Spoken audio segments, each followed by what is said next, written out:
Bonjour à toutes et bonjour à tous. Ça y est, il est là, il est arrivé. On savait que ça allait venir, on le redoutait un peu, et dans le même temps on se dit que c'est bien qu'il soit là quand même.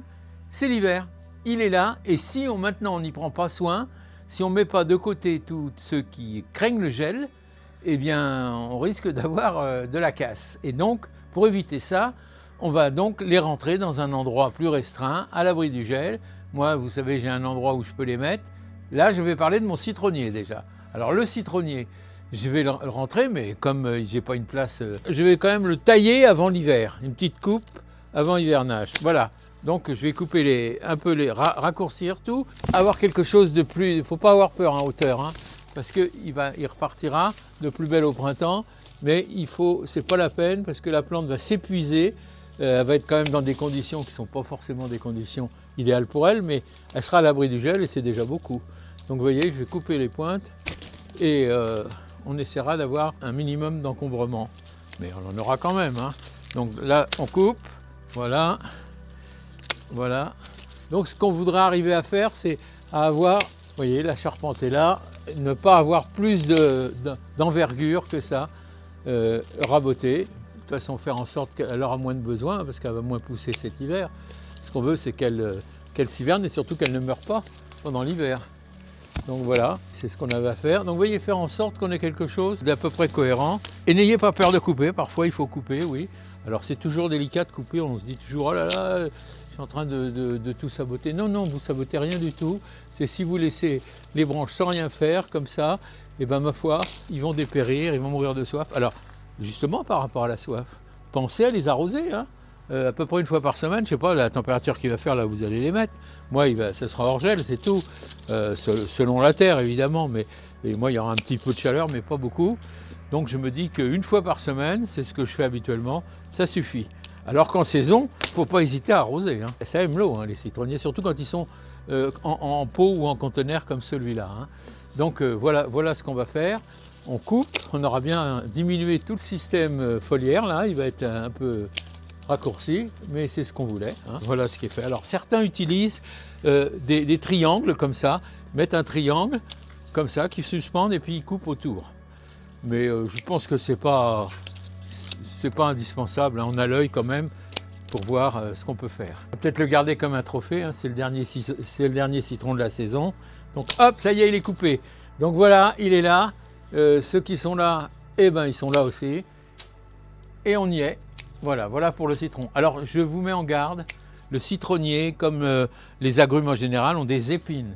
Et des épines qui font mal, hein, vous voyez, sont là. Donc il faut mieux mettre des gants quand même quand on touche à ces arbustes-là, hein.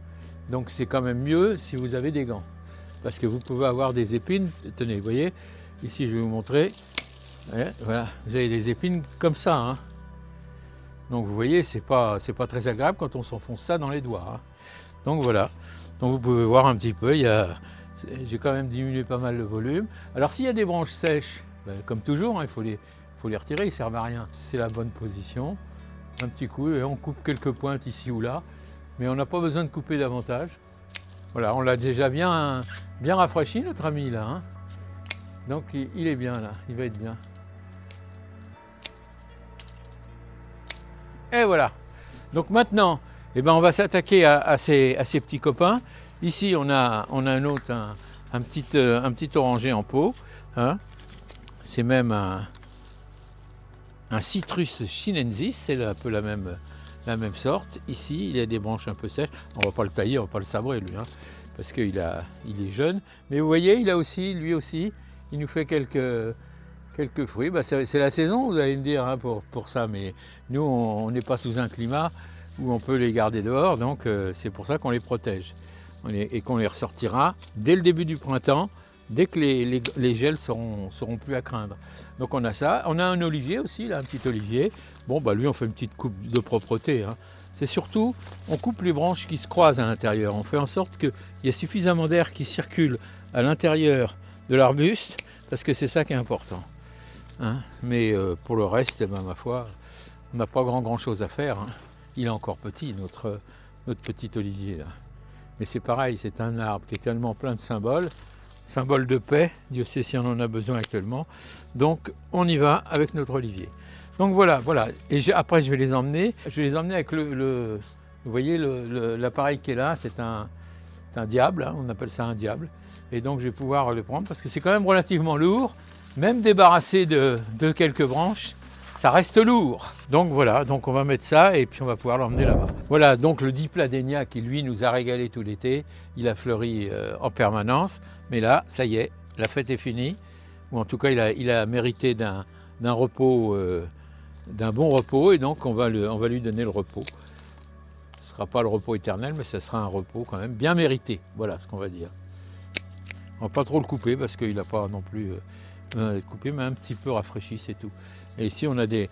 Alors si vous êtes courageux, si vous avez envie de faire des boutures, vous pourrez. Hein. Il suffirait de couper chaque trace comme ça. On laisse ce qu'on appelle une bouture en crosse, en croix. Et là, on peut repiquer ça, et un peu quand même d'hormones, hein, du genre eau de saule qu'on met là, ou de miel si vous voulez, de sucre. Et on les met là, mais il faut le faire au chaud. Hein.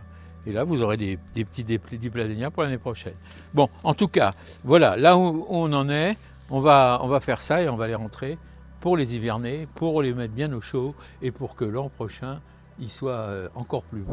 Voilà, et bien maintenant, on prend la direction des quartiers d'hiver dans lesquels ils vont pouvoir être au chaud, en tout cas d'être hors gel, jusqu'au mois de mars, avril. Donc c'est simple, c'est comme ça. Et bien donc voilà, l'emplacement qu'on lui a trouvé pour tout l'hiver, comme chaque année d'ailleurs, il va se trouver derrière une fenêtre, donc il va quand même avoir un peu de lumière. Ici, il ne gèle pas, c'est un garage, hein, une remise un peu.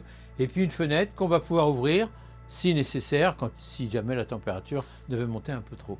Mais de toute façon, il est là, nos petits oliviers est là, le petit citronnier mandarinier est là, donc ça y est, les choses sont bien en place. Pour le reste, on va les mettre ailleurs avec les autres plants qui eux sont gélifs et qu'on veut conserver pour l'année prochaine. Pour tout le reste, qui n'est pas gélif, pas de problème, on les protège un peu, mais on les laisse là où ils sont en bonne condition. Voilà, et bien écoutez, je vous remercie de votre attention. Je vous invite à en faire de même si vous avez des végétaux comme ça qui craignent. Si vous êtes dans un climat qui est plus modéré, vous pouvez vous contenter de mettre un voile d'hivernage dessus. Hein, parce que selon les végétaux, il y en a qui tiennent quand même jusqu'à -5, jusqu'à -10. Donc si vous êtes dans une région où on ne connaît pas des températures aussi basses, et surtout il n'y a pas de neige, parce que ce que n'aiment pas ces végétaux en général, c'est la neige. Parce que la neige, elle reste un petit peu sur les feuilles, elle finit par les brûler. Donc pas de neige, du froid peut-être, évitez quand même au maximum. Et puis je vous souhaite bon courage à tous, et je vous dis à bientôt. Si vous avez des questions, vous le savez, posez-les-moi, je m'efforce de vous y répondre. Et en attendant, je vous dis rendez-vous à la prochaine vidéo. À très bientôt.